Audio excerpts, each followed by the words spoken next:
अस्सलाम वालेकुम। यार मेरे बैठे बैठे याद आया भी साढ़े ना इत्थे मुर्गियां रखियां सी, वो भी गिद्दड़ खा गया। खरगोश रखे सी, वो भी गिद्दड़ खा गया। ते वो बकरी दा निक्का जिहा लेला सीगा, वो भी गिद्दड़ चक के लै गए।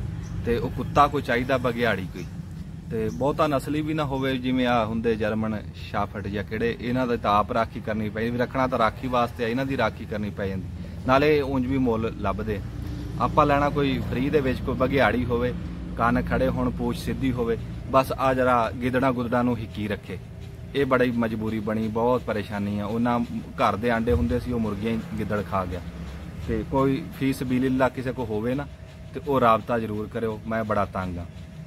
ते ਉਂਝ अजकल कारोबार बनाया बंदियां ने, मुੱਲ विकदे आ बड़े पैसिਆਂ ਨਾਲ, 50-50 हज़ार दे। वो पैसिਆਂ ਦੀ गल ਤਾਂ कोई नहीं। जिद्दां कोई बंदा सी ना, वो कहंदा भी हाँ भी 10 किन्ने पैसे चाहिए। वो कहना तेरे को है, कहना तू 10 किन्ने चाहिए। उन्हें जेब चो बटुआ कढ़ के छंडिया ते विचों 150 डिग्या, कहंदा ले चक ला जिहड़े चकने।